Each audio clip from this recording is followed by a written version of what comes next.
Hey guys, what's up? We are back with another video today, and today we are doing a Chicago Bears draft grades video. Man, it feels so good to be able to say those words now that the draft is over. All the excitement, all the build-up, all 30 plus videos, almost 40 mock draft videos that I've done for this channel for this 2023 cycle. Man, it is so crazy that it is all now over. Make sure that you hit that subscribe button down below if you enjoy the channel. Help me reach 1,000 subscribers as we're closing in on it. Like this video down below if you enjoy it. Comment all your thoughts and opinions as well. Which was your favorite pick? Which was your least favorite pick? What do you think in between there? So let me know what your thoughts are on this upcoming draft class, because I think it was a really interesting one that definitely had a lot of interesting parts about it. Also, make sure that you stay till the end with a announcement of future videos coming out and when they will be coming out at the end of the video. So let's get started with today's video. So at pick number 10, the Bears drafted Darnell Wright, the offensive tackle, specifically the right tackle out of Tennessee.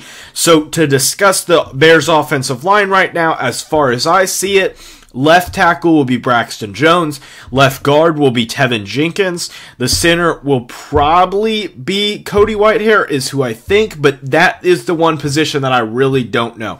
Right guard will probably be Nate Davis, and then right tackle will be Darnell Wright. As long as barring no injuries or anything like that, that's a pretty solid offensive line, and as long as you have some decent development, you're looking at a unit that really could be solid come next year. I think that I'm pretty enthusiastic about where this team will be at going into next year on the offensive line, much better than it has been in years past, including last year.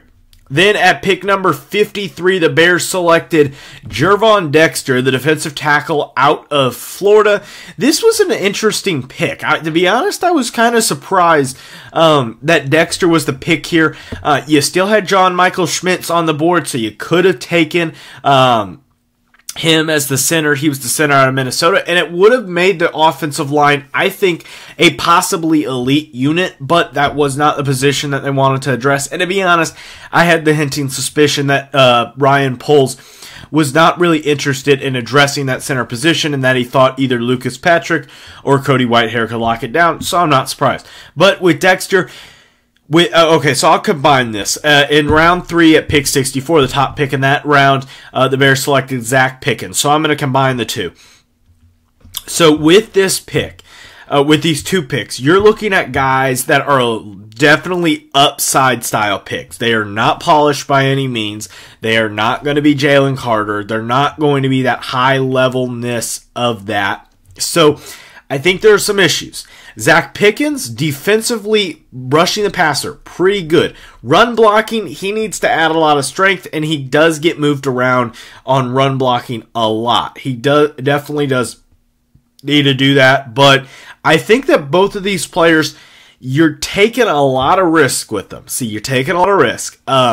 With these two picks, I'd probably give them C+.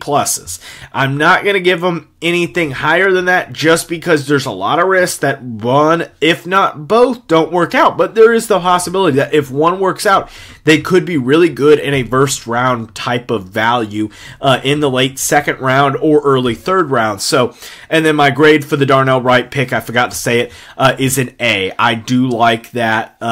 And in matter of fact, if the Bears took Jalen Carter, I would have had some serious concerns. I think the Eagles taking him at 9 made sense because the Eagles are in a position that if Carter doesn't work out or if he has character issues or stuff like that, then it is not going to be out of the question, a realm of possibility that Carter is like, that the Eagles are able to deal with that. The Bears, on the other hand, they would have to have Carter work out.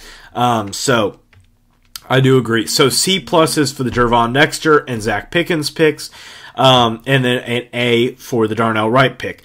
Moving on to pick number 56, the second of the two late first or second round picks.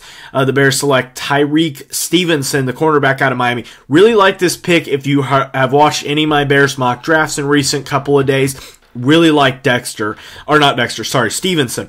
Really big, athletic cornerback, really physical, is about 6'2", weighs about 200 pounds, really lengthy, he does get beat on go balls a lot of double moves, does get burned a lot. So there is some issues there that Stevenson does get burned, but he does have decent recovery speed and is able to catch up to some of those balls. Though in the NFL, that is going to be a little bit harder to do. But personally, I like this pick. I give it a B+. I really like Stevenson going into this year, and I think it addresses that you needed a second cornerback, and you got that second cornerback in Stevenson. So I like the pick personally. There are some other people that aren't so sure about it, but I like Stevenson. So I like the pick there, giving it a B+. This probably was my favorite pick of the draft, only behind Darnell Wright pick. I love the Darnell Wright pick, but I give this one an A+. Roschon Johnson at pick number 115. The Bears traded back a couple of picks. Oh, I should also say the Stevenson pick, they traded with Jacksonville to trade up a little bit, gave up a fifth-round pick, their fifth-round pick, I should say. Then they traded back with New Orleans. They traded back in the fourth round, a couple of slots, 12 slots to be exact, and picked up a fifth-round pick. So basically recouped that loss of the pick. But either way, Roschon Johnson, that pick, I really loved it. Roschon, team player, first of all, probably going to be a possible team like just a great character guy. Came in as a quarterback to Texas, had about 3 injuries to the starting running backs at Texas in 2019. Coaches asked him, hey, right before the season, can you be a running back? And he said, sure, I'll do it, whatever you need, coach. And basically, I think with that type of attitude, I love the pick. He's also a bruiser of a running back, and he has skill as a quarterback and is still able to pass the ball. So I like the possibility that you get a guy that is also going to be a core special teams guy, that's going to be a good running back.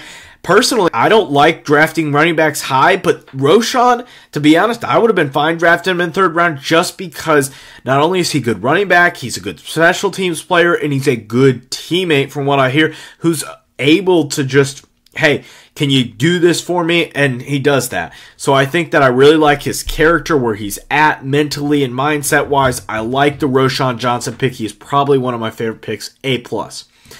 Then at pick number 133, the Bears got another great value, and that be Tyler Scott.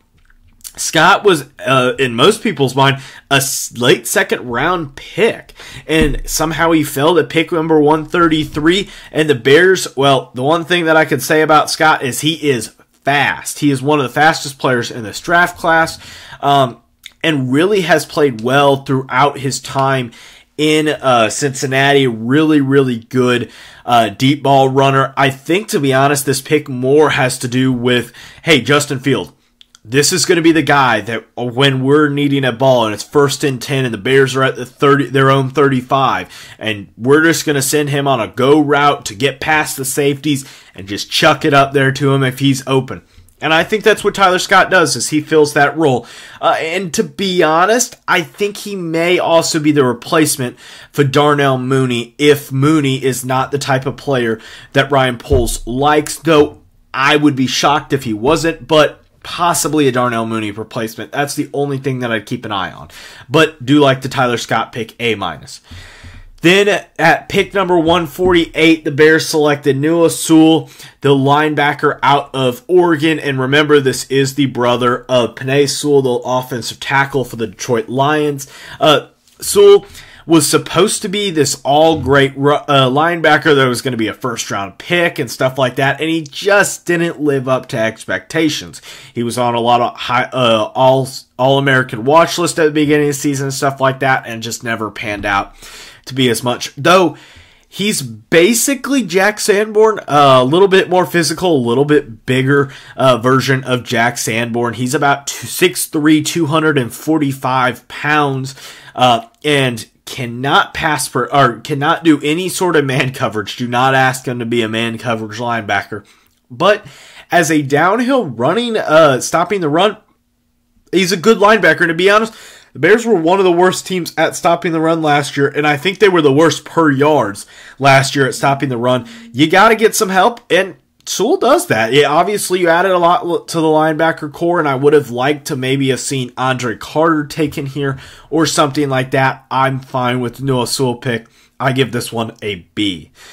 At pick number 165, the Bears selected Tyrell Smith, the cornerback out of Minnesota. To be honest, I'm going to be frank here, don't know too much about these last three picks, whether that be Travis Bell, the defensive tackle out of Kennesaw State, or Kendall Williamson, the safety out of Stanford. So I am going to keep these quick. All three of them have very, very high relative athletic score. If you don't know what that is, look up RAS draft on Google and you'll figure out what it is. It is a pretty important tool when people are looking for the athleticness, the explosiveness of these athletes. Smith, maybe he's a nickel eventually, a backup nickel for Kyler Gordon, like he's a backup. I don't know where these picks, other than they're good depth. Smith, I do like that he's a high athletic guy that tested well. But we'll kind of see where that goes. It's kind of 50-50. We'll see. With all three of these picks, I really just don't know the players that well, so I can't speak on it. I haven't watched any of their film or stuff like that. But with each of them, I do kind of like the general direction that he was going, getting Kendall Williamson as that third, fourth safety. I do like that mindset. Travis Bell as a defensive tackle. Maybe I know nothing about him, I'm going to be honest. But what I do know is he is explosive and has the ability to get after the run. So we'll see. Basically, I'm reading off reports of what I do know, just so you know. And then Tyrell Smith, like I said, he's a good explosive player, so I like that. So that's going to wrap up today's video. Hit the two videos down below and hit the subscribe button up here. But before I go, I will start releasing my college football previews in a couple of weeks near the end of May, so watch out for those. But draft grades videos will be coming out for the next week or two. So that's all for today's video, and as always, have a great day. Bye, guys.